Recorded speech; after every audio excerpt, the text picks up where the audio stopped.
For a long-only investor, this is the most tricky period of all. There is basically no place where to hide at the moment. It requires patience and discipline, but macro is also made of cycles. We need to be more selective, more nimble, and more used to be patient, disciplined, and look at cycles.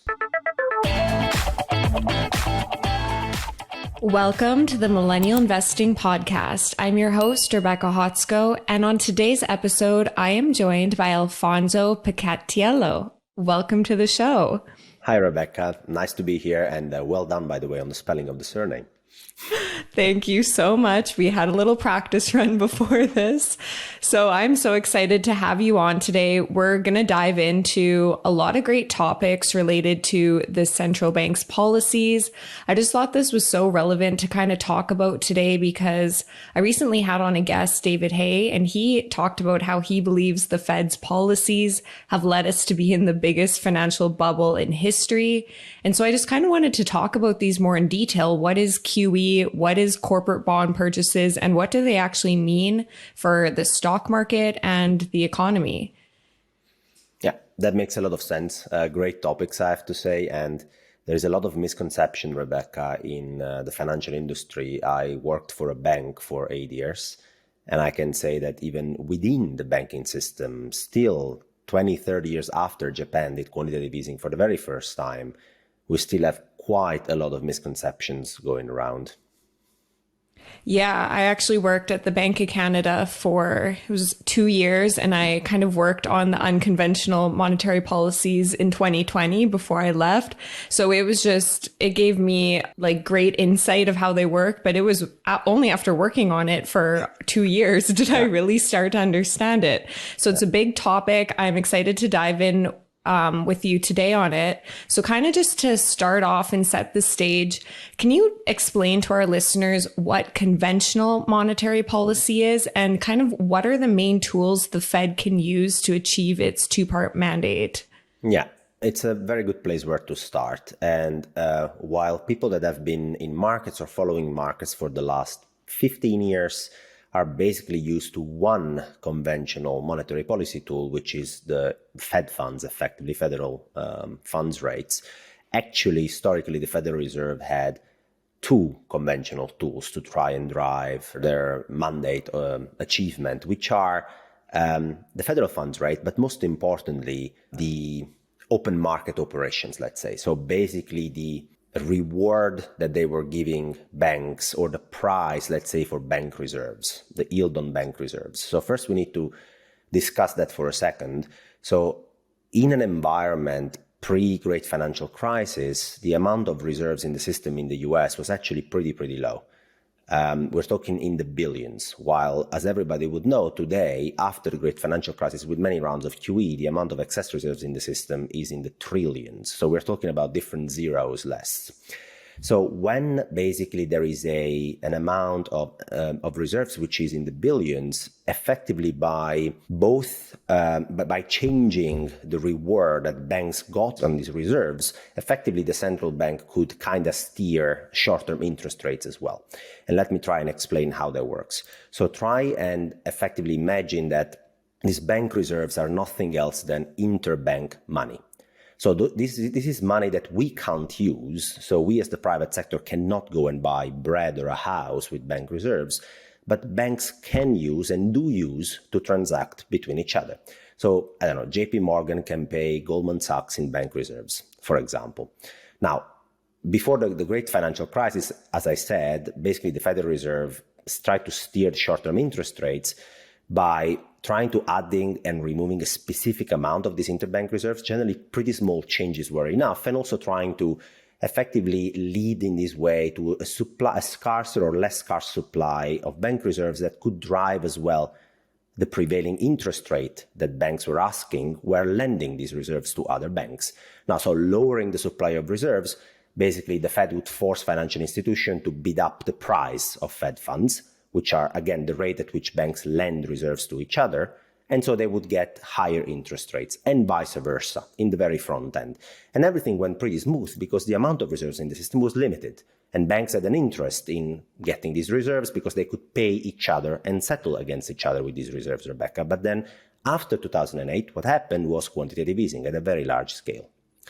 Quantitative easing effectively is the process by which a central bank expands both the liability side of their balance sheet and the asset side of the balance sheet. And while everybody talks about the asset side of the balance sheet, which is the result of central banks buying bonds, basically from the private sector, also the liability side needs to increase. And the resulting item that increases immediately is bank reserves. So effectively, the Federal Reserve, like any other central bank, can create bank reserves out of nowhere, basically by typing electronically on a keyboard. And with these bank reserves can go and purchase government bonds from the private sector, be it banks, pension funds, households, whoever owns them, right? Obviously, when you do that in a very large scale, it's clear, Rebecca, that the amount of excess of bank reserves in the system goes up to a level that is just so large that effectively changing a little bit the amount of these reserves in the system with open market operations, it's definitely not enough to control short-term interest rates, because the supply of these reserves is so large, and effectively moving a little bit the needle doesn't really change the preference that banks have for having a certain amount of bank reserves and therefore influencing short-term interest rates. And that's why effectively the Fed had to change a bit the dynamics by which they try and control short-term interest rates. And what they do today is instead they basically use Fed funds rate and interest on excess reserves. So they would effectively create a corridor, basically, where they try and control by a new mechanism directly what is the interest rate owned by banks in owning these excess reserves. That's the new mechanism. That's the mechanism of controlling directly Fed funds rates rather than small open market operations that could change all of a sudden the amount of bank reserves and the reward banks would get by having them, because there are so many out there anyway that today it's all about Fed funds rates. You touched on a few things there. So first, jumping back, the conventional tools that the Fed can use are kind of their interest rate. So they can change short-term interest rates and they affect the short end of the curve. They have their open market operations and then bank reserves.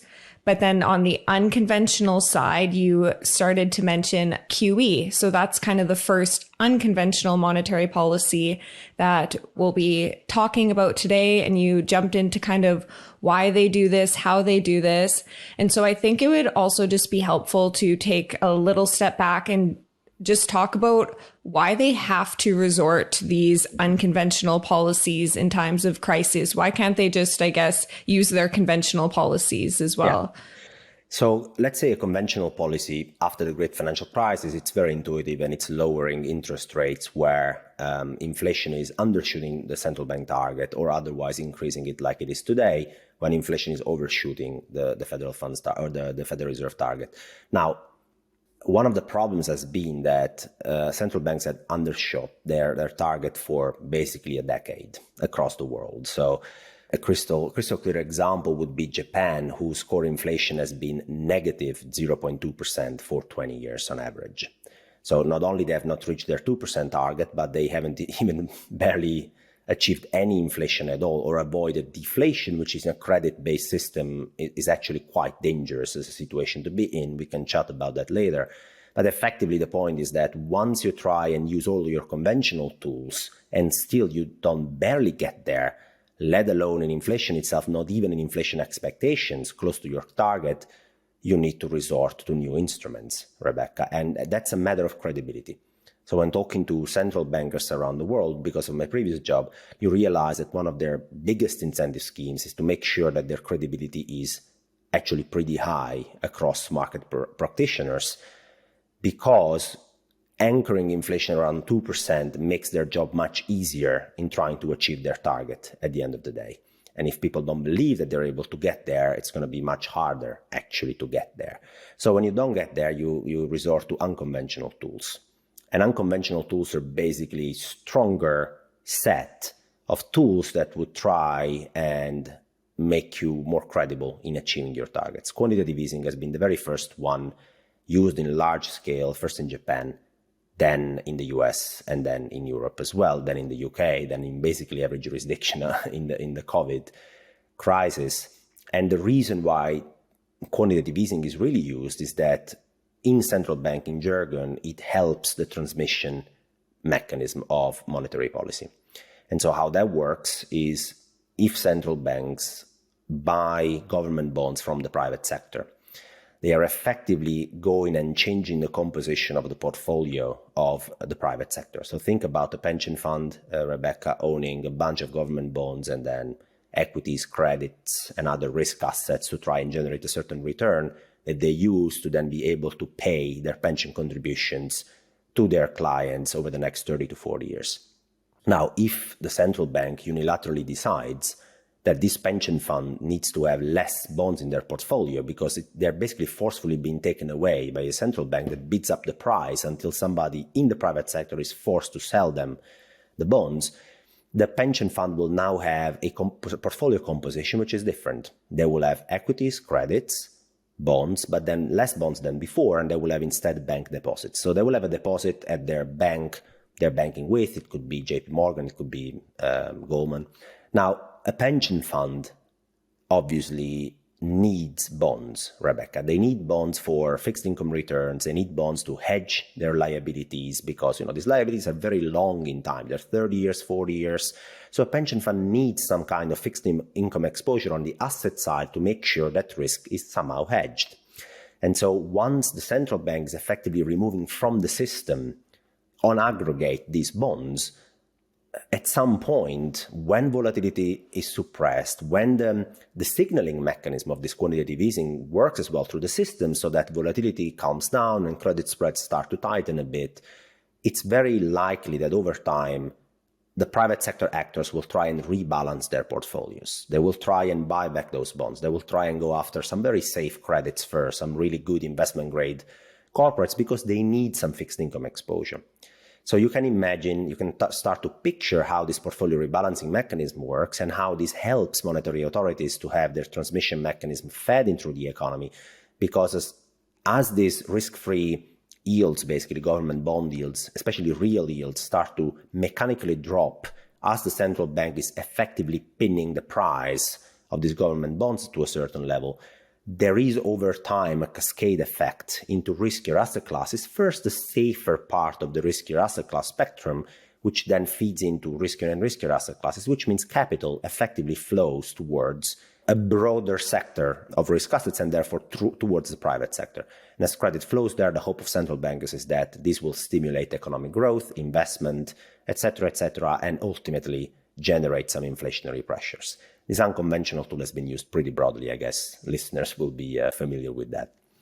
Yeah, I'm so glad that you touched on that because I think a lot of people are still maybe confused by how QE actually makes asset prices rise. And you touched on both of the channels there. So there's the portfolio balancery channel where when the government or when the Fed starts buying it, it pushes up the price and pushes down the yield so that investors have to now go into riskier assets. Because if you want to earn yield and the Fed is buying the bonds, they're reducing the yield, you have to go rebalance your portfolio, maybe riskier than you would otherwise. And then the other part on equities, I guess it's like kind of the two part, is that by lowering the long-term government bond, that's the discount rate for a lot of equities. And so it's kind of artificially propping up asset prices in that sense as well.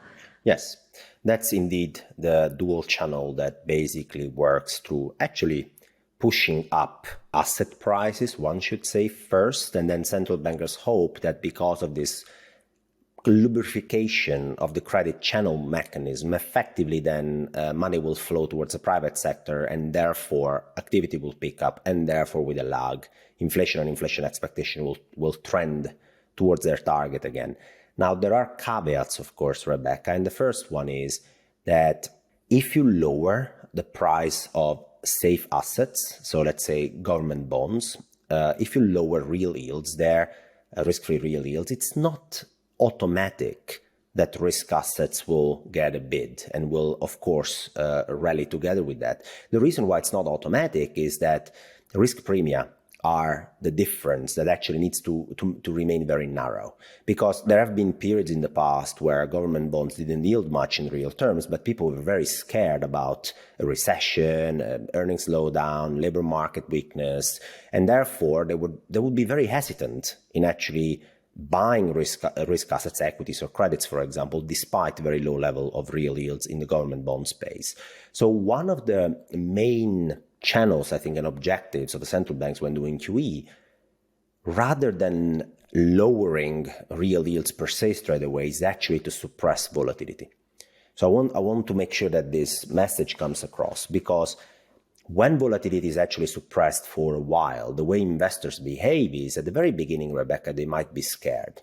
Think about March 2020, April 2020, there is a big pandemic, there is a lot of uncertainty, and the Federal Reserve is coming in buying 500 billion treasuries a month, or whatever the number was in April. It was gigantic, right? It wasn't immediately automatic that people would say, okay, let's go and buy some junk corporate debt straight away. Let's go and buy the frothiest and most leveraged stocks out there. It didn't really work this way. The way it worked is, okay, so the Fed is backstopping the safest, most liquid asset class in the world, and it's backstopping the repo market, underpinning it. It's backstopping the liquidity and the functioning of the treasury market. Okay, good. At least we know that. They can do that pretty much at infinite amounts because they directly control and they directly purchase these treasuries, as we discussed, right? So, and their balance sheet is infinite. So you as an investor can only try and be against that trend, but your balance sheet and your risk ability to go against the Fed is limited by definition, because your balance sheet and your risk will not be unlimited. The one from the central bank, it theoretically is unlimited. So we know that functions. After that, what people will be looking at is, okay, so what is now an asset that I would want to own in an environment where the economy is completely shut, but I got some support from a central bank which is backstopping the treasury market? And the answer is nothing, still nothing, because I don't have any visibility on what the cash flows will be. I don't know if volatility will be high or low. I have no idea.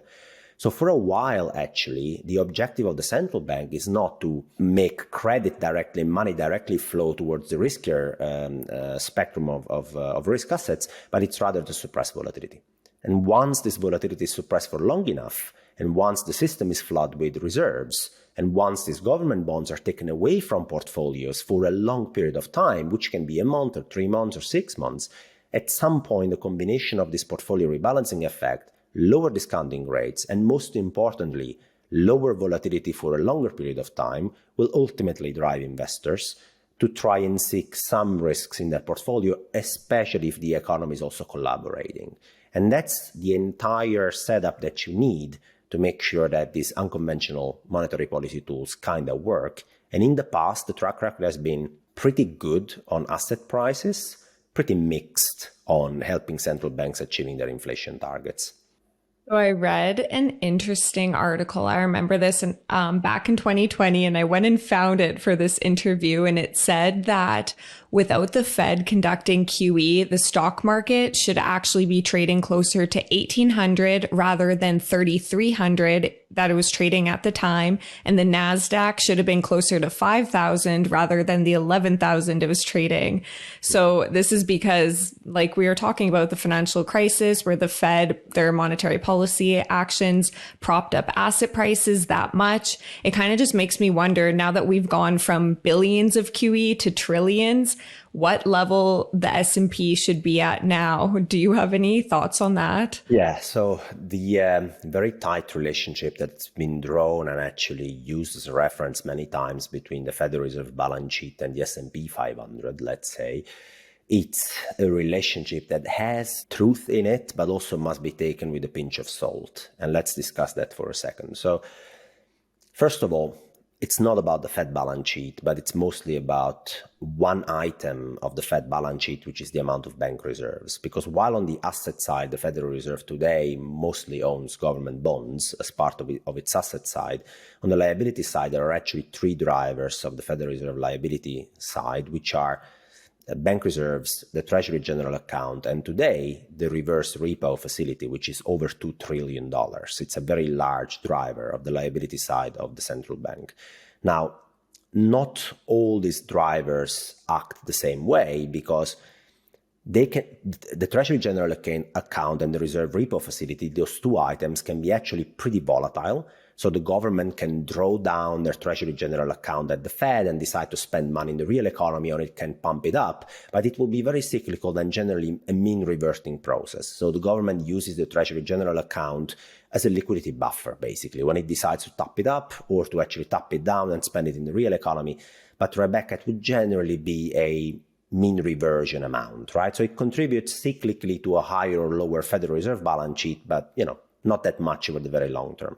The reserve repo facility, again, it's basically a new tool that the Fed has created to make sure during the pandemic that T-bills didn't yield negative yields. That's the very reason for it.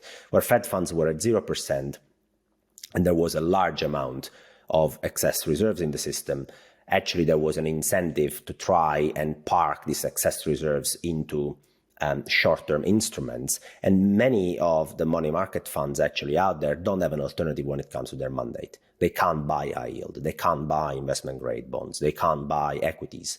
They are basically forced by mandate to stay invested in very liquid short-term government bonds.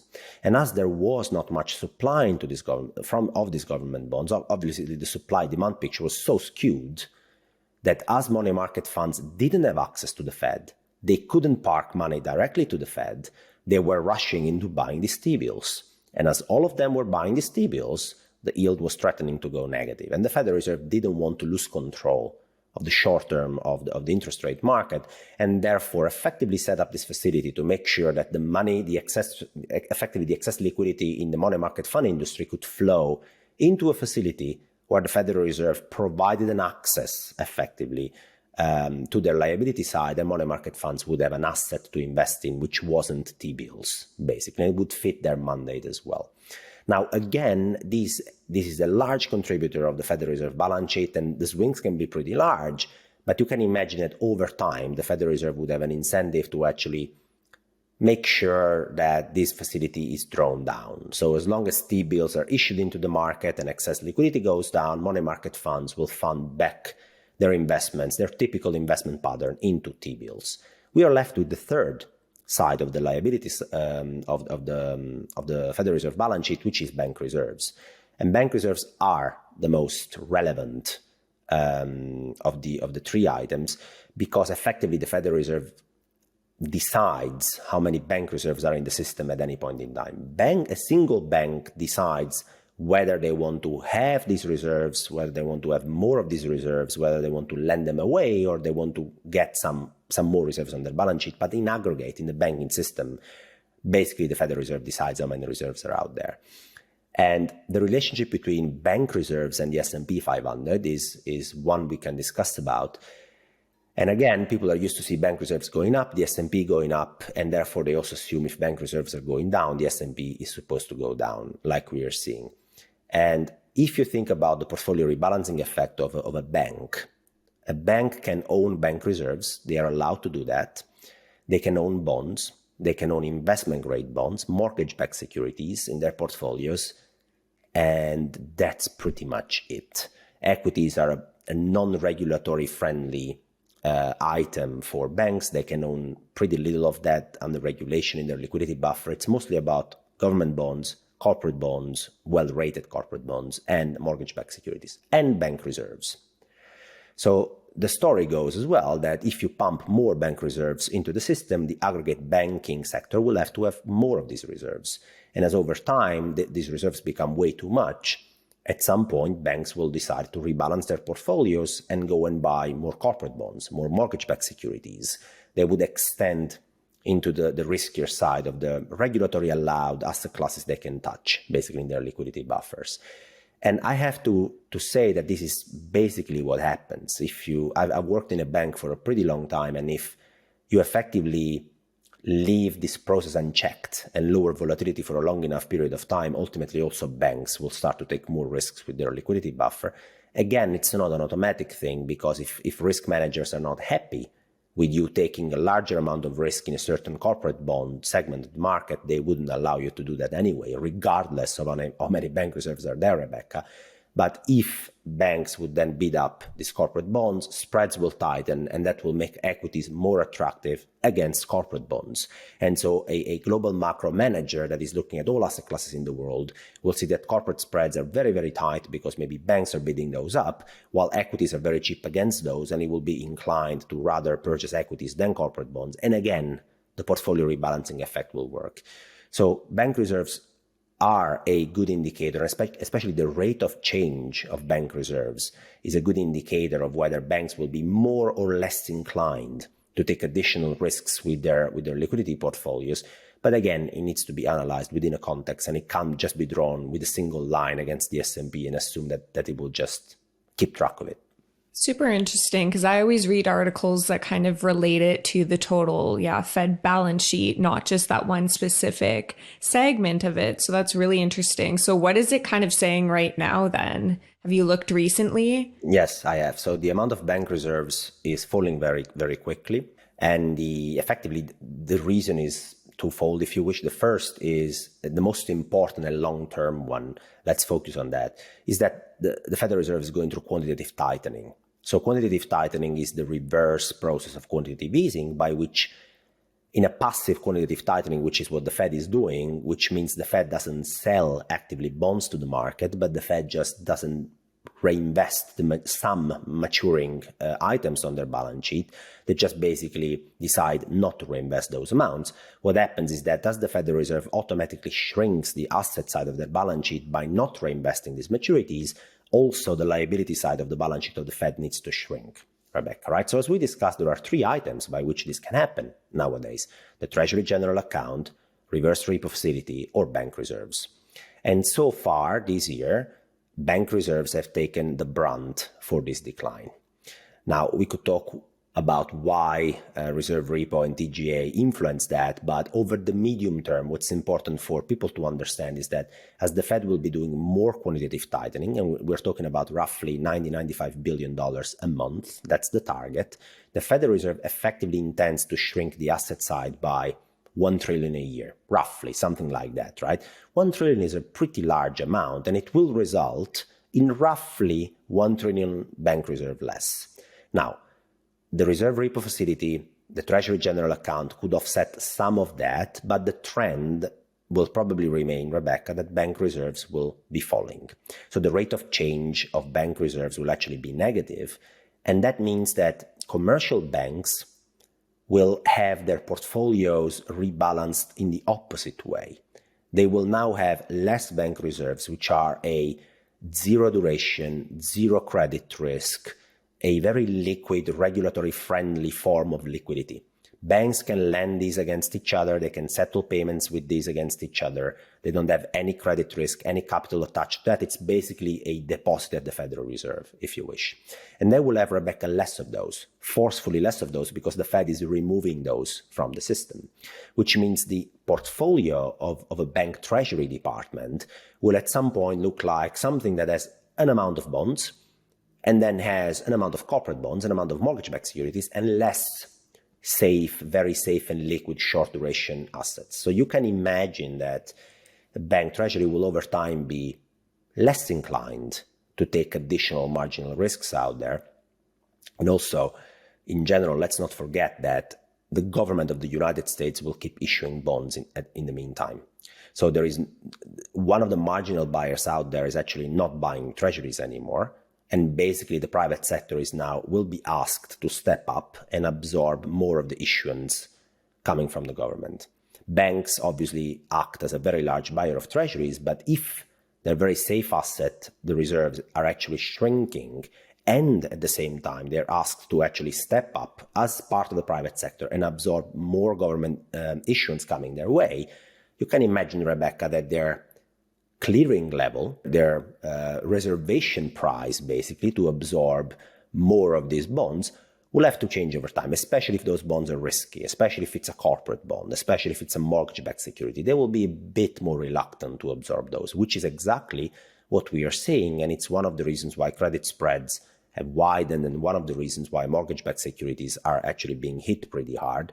It's the Fed isn't selling those But the Fed is reducing the amount of excess reserves in the system, and the private sector is asked to step up and buy more exactly at the same time, which is quite a combination, I think.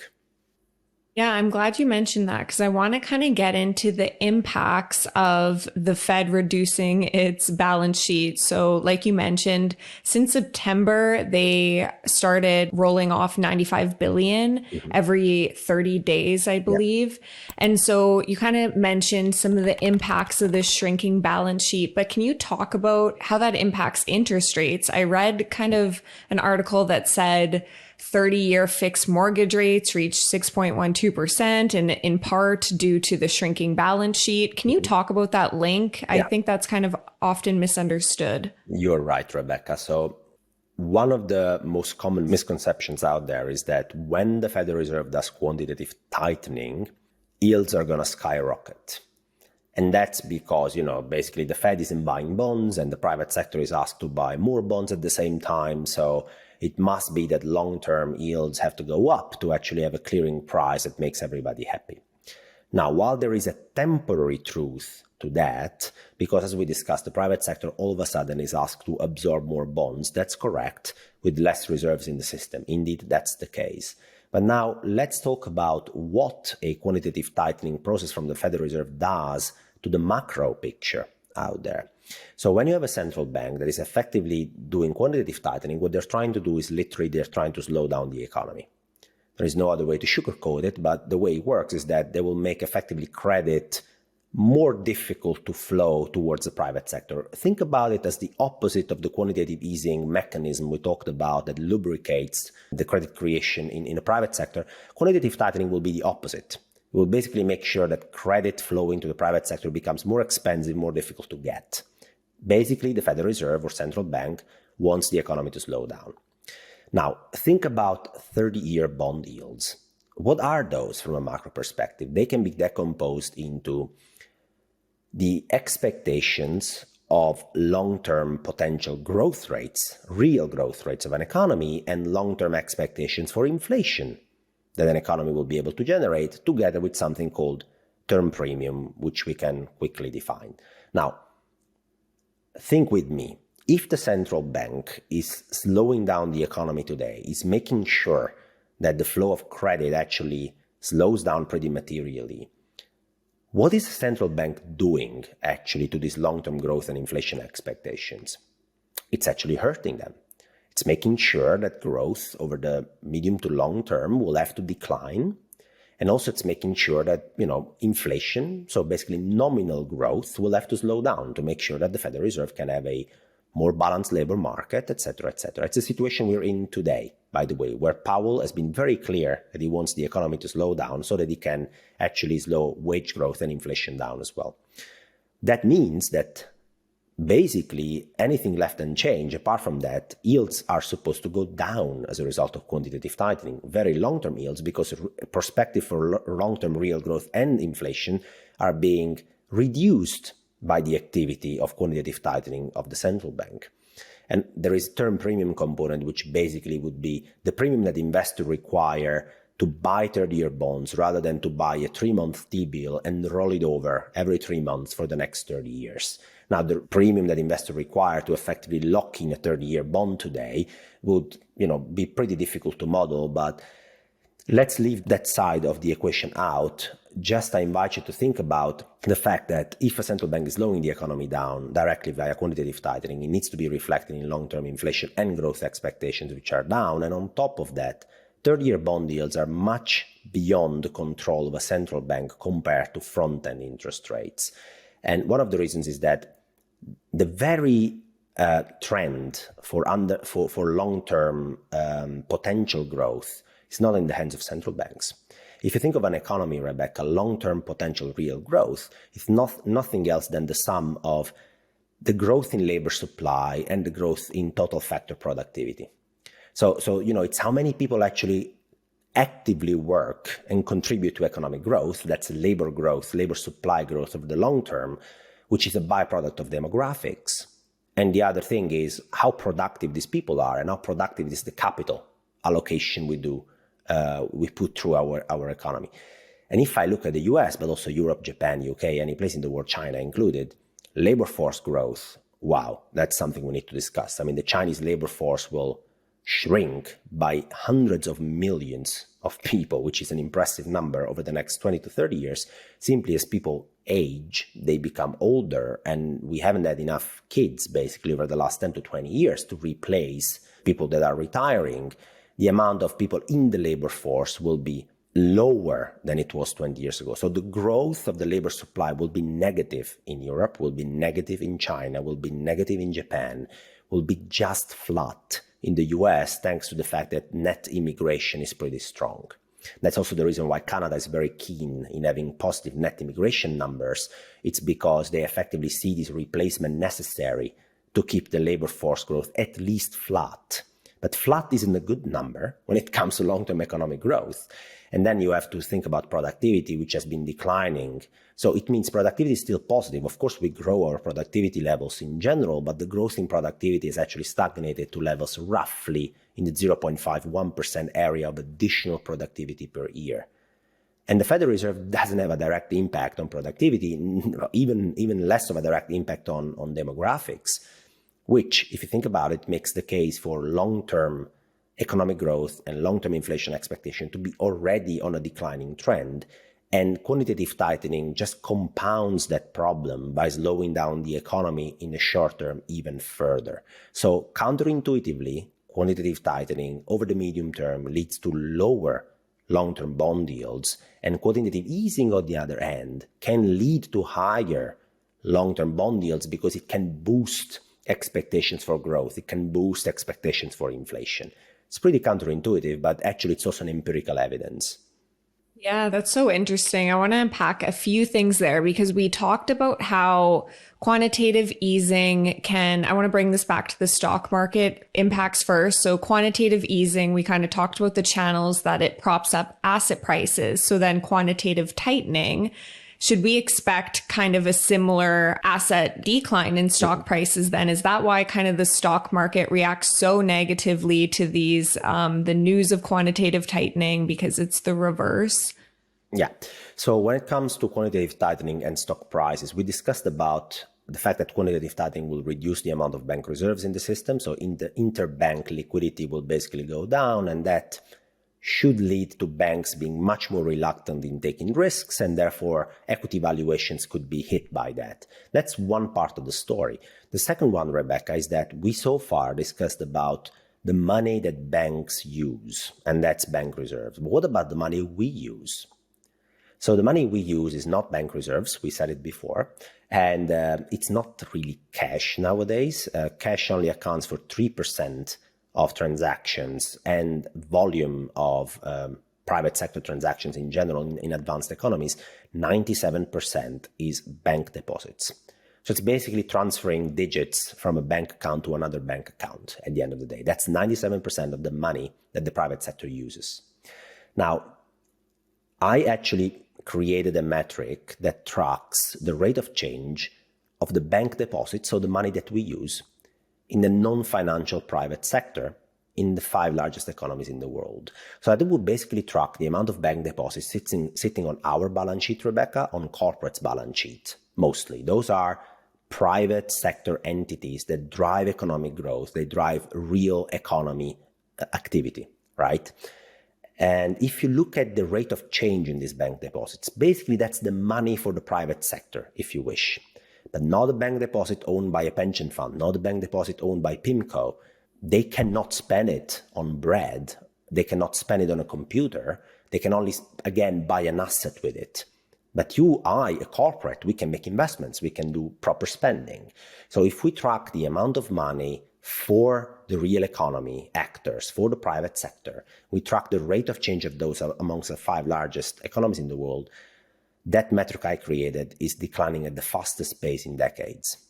So the rate of change is very, very negative, and it's simply the byproduct of the fact that governments have injected a large, gigantic amount of private sector money in 2020 and 2021 via fiscal transfers. Basically, the government has increased the amount of money, spendable money, inflationary money, that we own, not bank reserves. They've also increased that, but that's been the central bank. I'm talking about our money.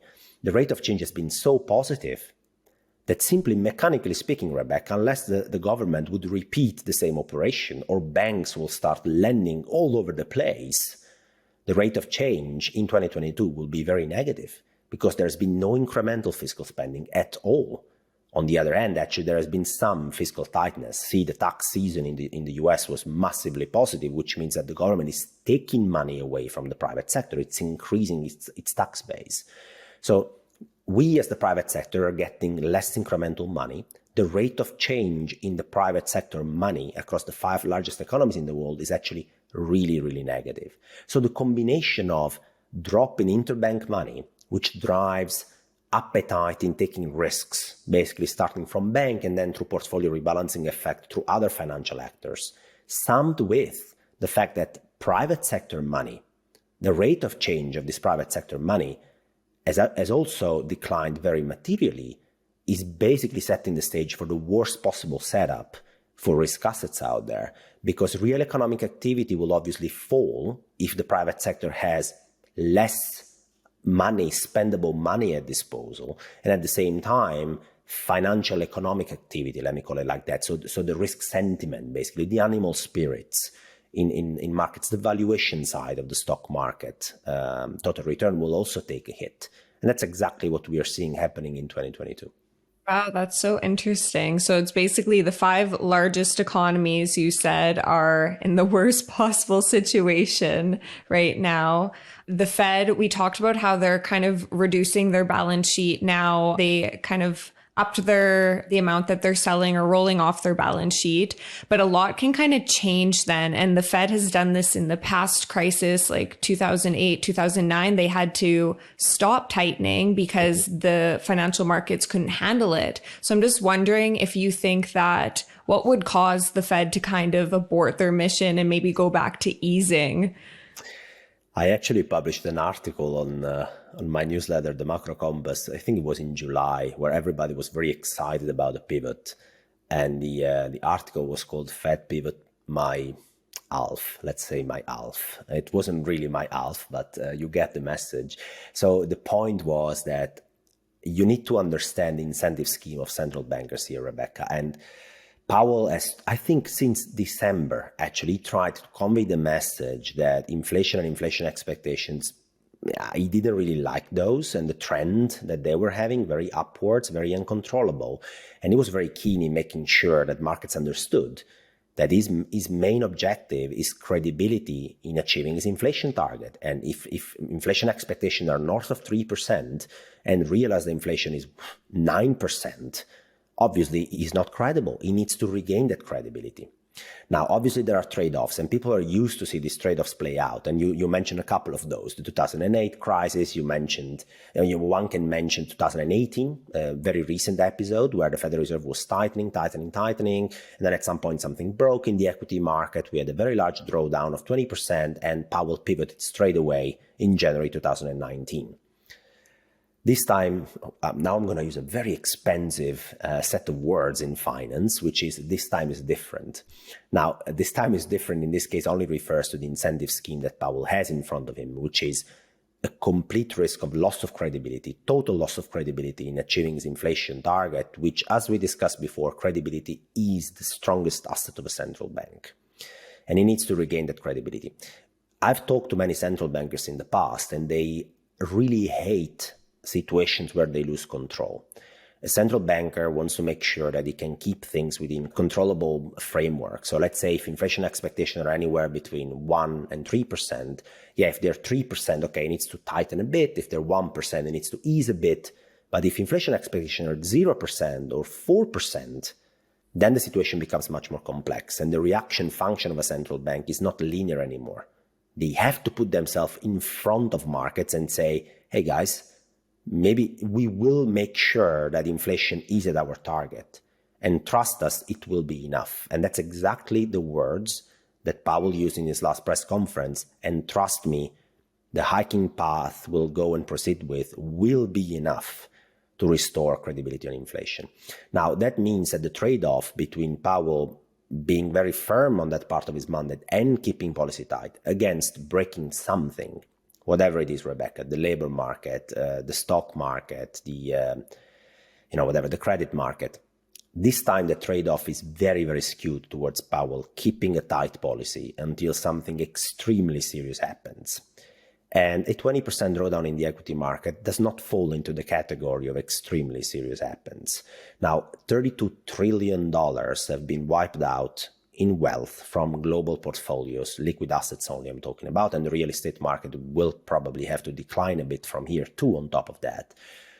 That seems like a gigantic amount, but that only sets us back to roughly summer of 2020. So that only takes us back of the excess, basically, and the animal spirits and the reopening effects that we have seen post-pandemic. But inflation is still extremely high, way beyond any comfortable level for the Federal Reserve, which means that they will keep up at it until the job is done.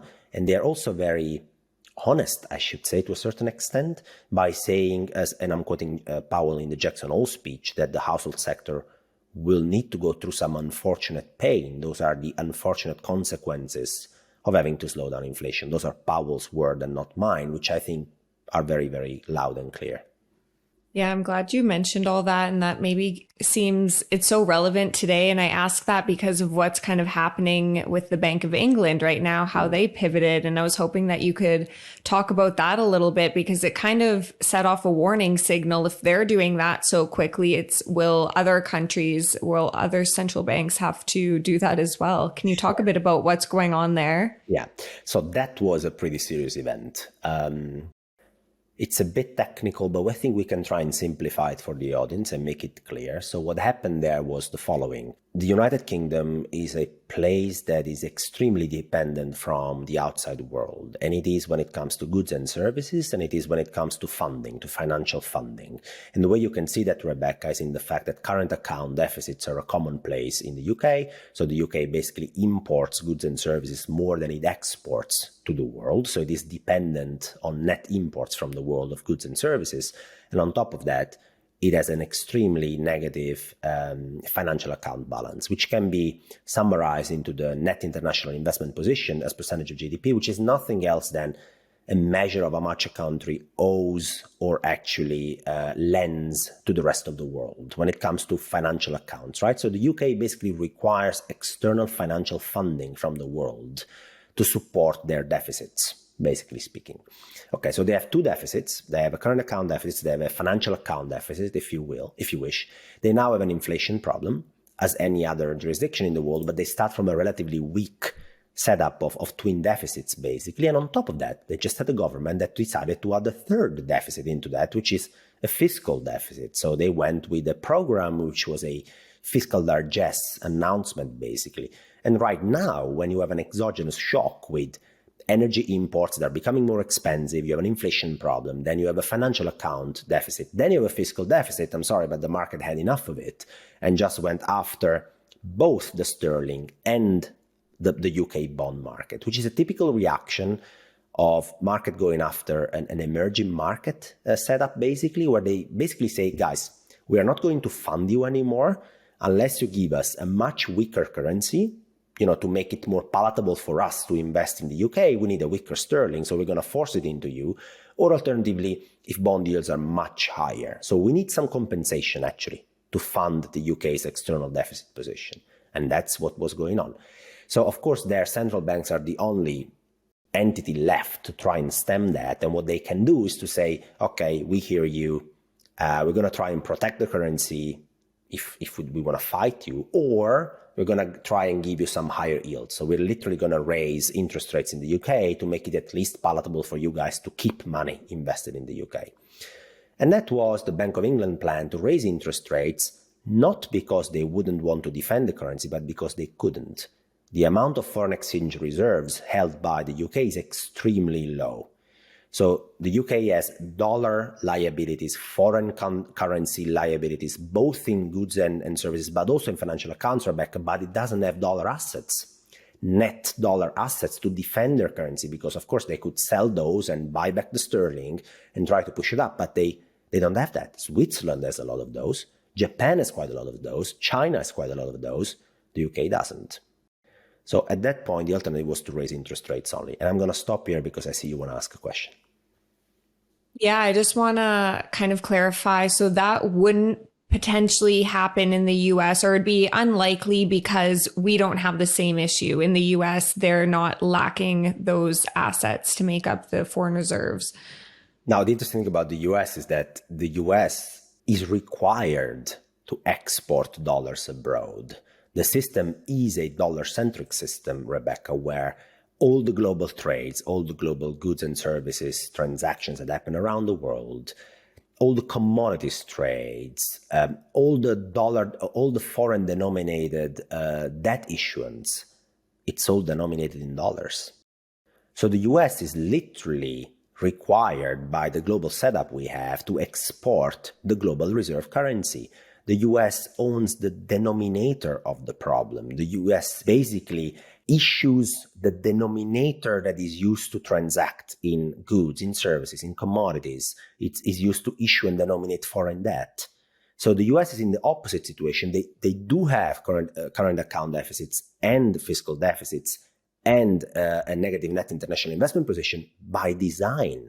That's because the world basically has decided to trust the US with the global reserve currency, which is the underlying denominator of everything else that goes on in the world.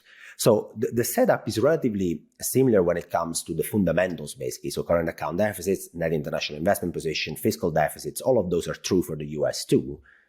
But that's because the world asks. The world is based on this dollar exporting system where everybody needs a common denominator to have all these goods and trades and that issuance going on, and the US issues the denominator.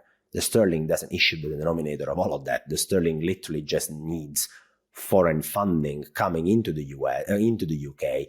They need foreign goods and services coming into the UK. They don't provide a service to the world by effectively issuing the reserve currency of the world. So that is quite a vital difference to understand why the UK was really vulnerable, while the US instead is in a different situation from that perspective.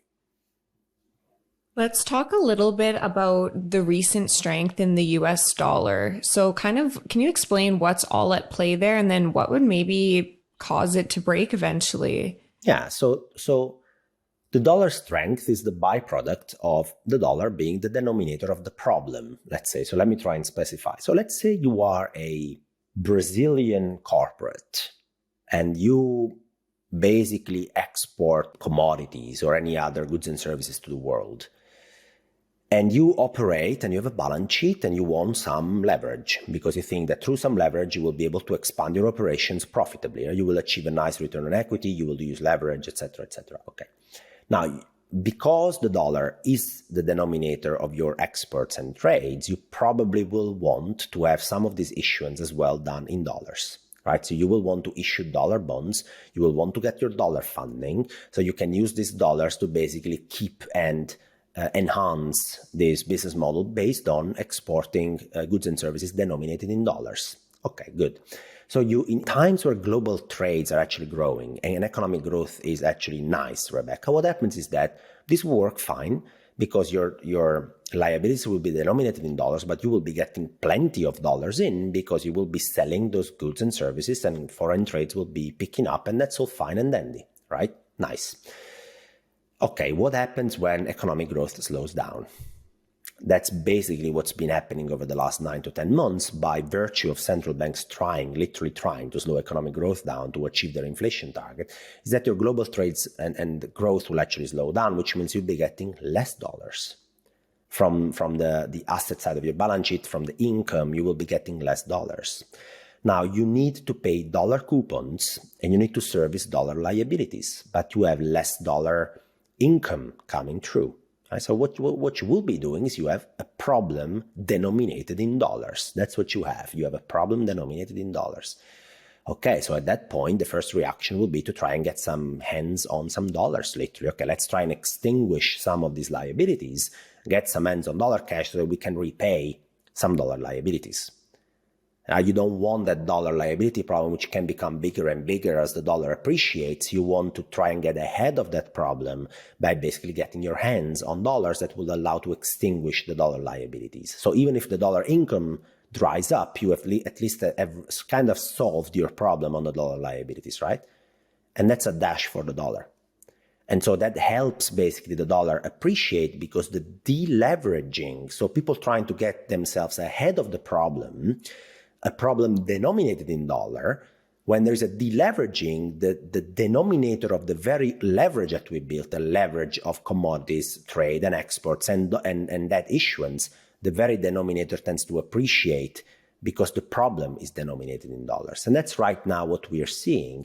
We are seeing a deleveraging in the Chinese real estate market, which is the biggest asset class in the world. The biggest single asset class in the world is getting slaughtered, basically, because of China deciding that that is a policy that needs to be applied. We are seeing global growth slowing down, so all emerging markets leveraging dollars that do not have enough strong dollar income actually right now are having a little bit of a problem of dollar leverage. Corporates which are leveraging dollars. When global growth slows down and the Federal Reserve tightens monetary policy, a system which is based and leveraged on the dollars as the global reserve currency will actually see the dollar appreciate. Just super, super helpful. So what would cause it to kind of turn course? Would it be when the Fed starts to ease again, when they pivot back? Yeah, so that would be one clear trigger. You're right, Rebecca. So historically, the dollar tends to weaken when either economic growth is picking up. So if we get a good pickup in economic growth, then obviously this deleveraging is not necessary anymore because all these companies leveraged in dollars and countries leveraged to the dollar will actually see good economic growth, good dollar inflows, and that mechanism that we discussed will actually not be there anymore. So that's one reason why the dollar would depreciate, because the dash for dollar cash would actually stop. The second would be, and can be also a coincidental one, it could be that the Federal Reserve decides actually to stop tightening. So even to reduce the pace of tightening, because obviously markets are forward-looking. So the Federal Reserve has now made sure that the bond market reflects quite some forward tightening from their perspective. So the bond market is pricing Fed funds to be at 4.5% next year. Even before the Fed gets there, the very fact that the bond market is already being priced in that very consistently, Rebecca, is then reflected into the private sector because we borrow based on these rates, which are basically already reflecting a Fed funds rate at 4.5% in 1 or 2 years from now. So it would only require the Federal Reserve to announce they will do a little bit less than what's already priced to basically depreciate the dollar because there is less tightening to be priced in. All of a sudden, right? So it's a Federal Reserve, not necessarily a pivot straight away, but also like a reduction of the tightening signal to market would kind of be enough. Ultimately, it's all about inflation slowing down. That's really what it is. If inflation slows down, Rebecca, the Fed doesn't need to push this hard, doesn't need to ignore all the trade-offs that we are seeing, doesn't need to break the labor market. If inflation is slowing down, the dollar will be coming down because the Fed will be seen to be credibly less aggressive than it is today. Last couple things I want to ask you. What do you think the impact of the strong US dollar is on earnings and corporate profits?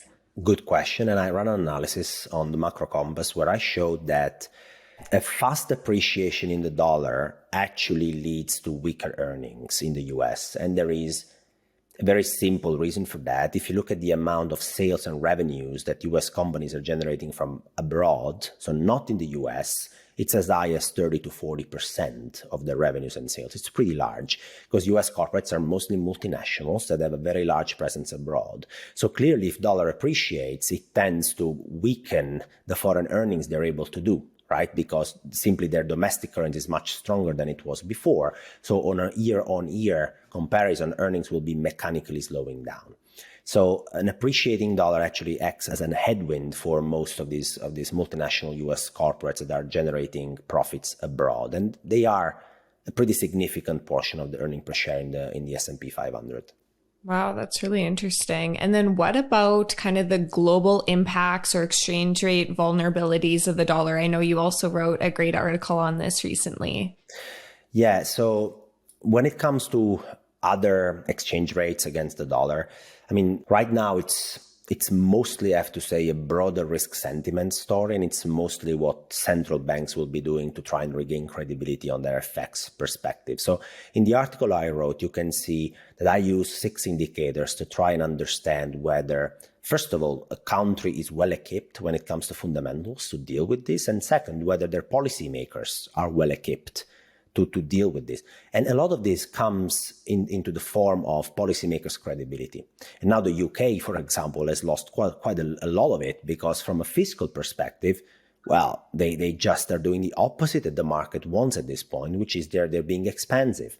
Now, if you look at other countries like Switzerland, for example, so Switzerland has a gigantic amount of dollar reserves that they've invested in Apple. I mean, they've invested in the Nasdaq, in the stock market. They had so many that they had to buy a large amount of foreign assets, which also means that if they wanted to defend their local currency, Rebecca, the Swiss franc, they could just sell as many dollars as they want because they have an abundant amount. They have a very credible policy making. So it's not a one-size-fits-all out there. And that's one of the most interesting parts of the 2022 markets, is that macro is back. You need to look at fundamentals. You need to do your analysis. And we have been used between 2010 and 2020 to basically buy some assets and make money out of it. And all of a sudden now it's more about studying what are the underlying drivers of different asset classes, of different currencies, of different countries.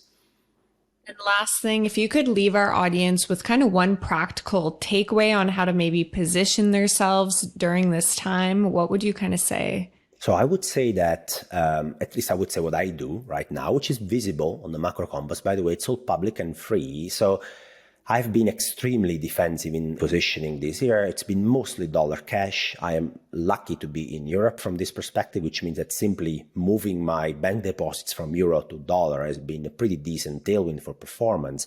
But most importantly, I've been extremely reluctant in engaging in any meaningful risk-taking activity, being the equity market, being the bond market. The reason is, Rebecca, as we described, we are in a situation where the amount of money for the private sector on a rate of change basis is going down. The amount of money for the financial sector, so bank reserves, is also going down on a rate of change basis. The economy is slowing down, and I don't think that analysts have yet reflected the drawdown we're going to be seeing in earnings, the drawdown we're going to be seeing in weakness in the labor market. It's not yet being reflected in earning per share expectations next year, for example. We still live a little bit on this fairy tale of a soft landing, which should over-leverage the economy, facing a double tightening from a monetary perspective, financial money and real economy money at the same time. I don't think it's very well equipped for a soft landing. So right now, I would still be pretty defensive. I would still be patient. We haven't seen yet the earning per share bear market, let's say. And as always, for a long-only investor, this is the most tricky period of all. There is basically no place where to hide at the moment. It requires patience and discipline. But macro is also made of cycles. And we have been used for 10 years to see basically no cycles.